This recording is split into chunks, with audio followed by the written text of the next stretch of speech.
I'm joined by Lord Alf Dubs and by Stephen Cowen, the leader of the London Borough of Hammersmith and Fulham. We're discussing the government's, at the moment, close to incomprehensible decision to remove a commitment to allow refugee children to join relatives already legally settled in this country. And we will return to that imminently. Before we do, Steve, tell us a little bit more about the work that you do in Hammersmith. First of all, how did you and Alf become pals? If you are, I don't want to put words into your mouth. You might hate each other. You've just joined forces for this single cause.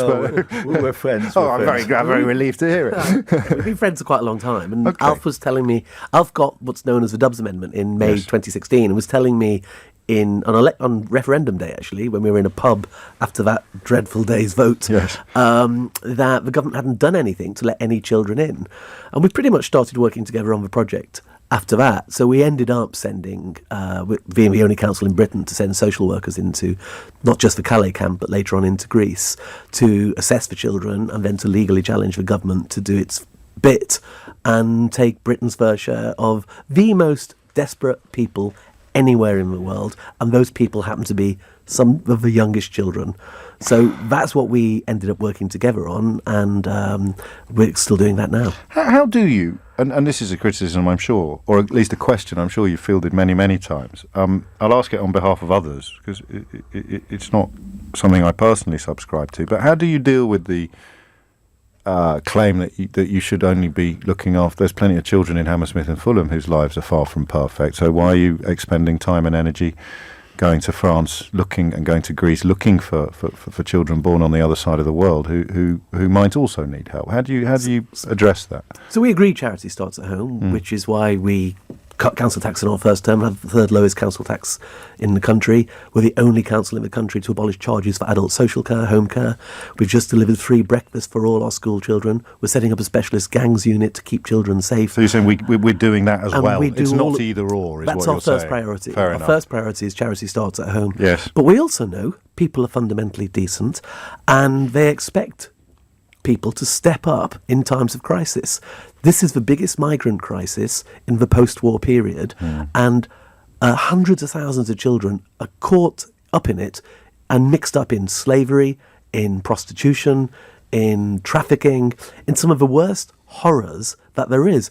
And I know one of the most satisfying things I've experienced as the leader of the council is when I walk around the borough, people started coming up to me after we began to take Dubs children and other refugee children and thanking me for doing that, stepping up and saying they're very proud that we're doing that. Of course. So I think the people have a right to make sure that we run the services that they want, we do things properly, but they also expect politicians to do bigger things than that.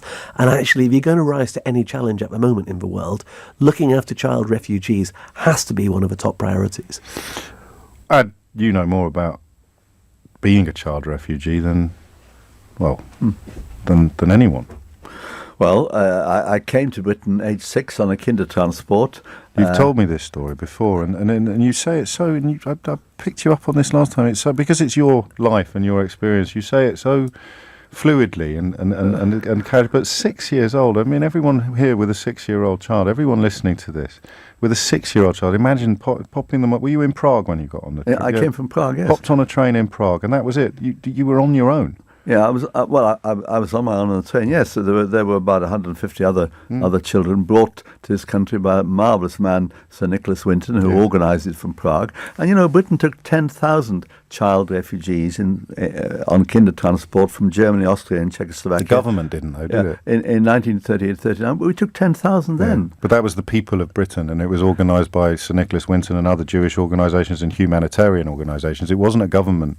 No, it was done by people like Nicholas Winton and similar people in Germany and Austria, and the British people went along with it and accepted it. And I have to say this: Britain gave me wonderful opportunities. I got a tremendous welcome. I got opportunities, and I would like the refugee kids we're talking about to be welcomed in this country and being given the same opportunities as I had. That would be terrific.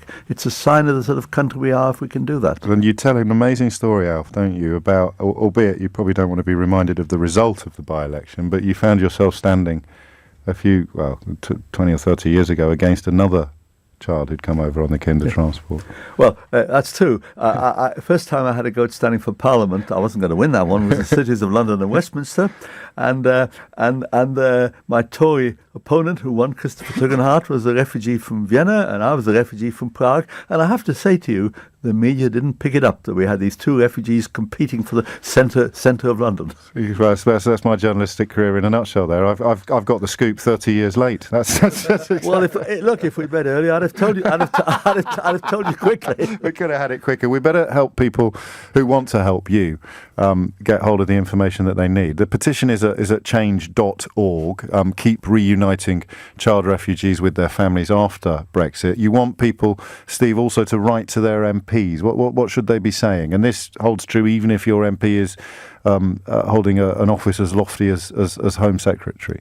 I think they should be saying, let children reunite with their families, and also be making the point Britain has a proud historical role as being a stand-up country, and it's a little bit un-British not to take child refugees. We're not that country. We're the country of many great people, and I think this is a blight on that heritage. Because if it passes in the Lords, and the clever money must suspect that it will, then it comes back to the Commons. So that's when you would need the MPs to move to... That's right. Yeah. The last time the MPs voted on it, they had a big majority against the family union for child refugees. I'm hoping that if the Lords have a big majority the other way, the Commons will think again. All we can do is to ask them to think again. Boris Johnson has the votes if he wants to use them. Of course he does. And you're having a demo as well on Monday, I think. Is that right? That's right, outside Parliament. At which people are encouraged to go along? Come along, there'll be a lot of speakers, you'll be able to hear Alf Dubs, many others, and it's cross-party. There's people from across the political spectrum who are calling for this bill, this amendment to stay in the bill. It'll be 1 o'clock on Monday. And can I say, of course, that my sense of it is, as Steve was explaining, that on the whole, British people are very humanitarian. If one puts the argument on behalf of child refugees to British people, they say, yes, we can do more. So that our aim, thanks to your help in this programme today, is to say, look, this is the sort of people we are. This is the sort of thing we need to do. I'm sure you'll support it. Your faith in human nature, despite arguably quite a lot of evidence to the contrary that you've come across in the course of your lives, it's inspirational. How do you do it? Well, I listen to what British people are doing. I see how they respond to the challenges. So I'm just really commenting on the way British people have reacted to the situation when we need to do more for refugees. I'm going to read you a slightly rude text that's come in while we've been talking, and then I'm going to, as Yoda to my Luke Skywalker, I'm going to ask for your advice in how to retain your faith in human nature when stuff like this appears. So it's 3 wet farts. You are why Brexit happened. They pay to get halfway round the world, but now they won't be able to come here and sponge off us. Well, look, I think most British people are better than that. They're bigger than that. They have more feeling on behalf of child refugees. Well, people can call us what they like. I don't think that represents what most people in this country feel. Absolutely. Well, I hope you're right. I happen to agree with you, but arguably I spend more time than is healthy having to deal with the evidence that would support the contrary Look, position. I'll get some messages criticising me, of course. But in a democracy, that's what we do. We can argue. We can get hostile comments. But I plead with people: if you see the condition of children who fled, there was one Syrian boy whose father had died.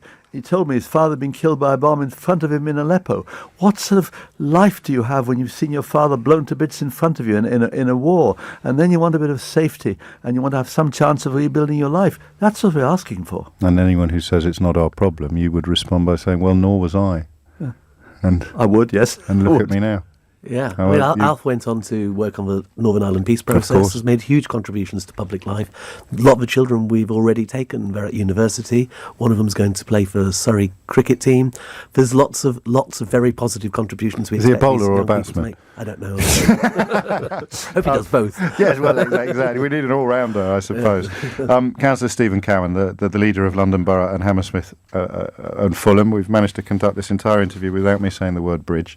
And Lord Alf Dubs, thank you so much. You are an inspiration to many of us, and I thank you for everything that you do and everything that you have done.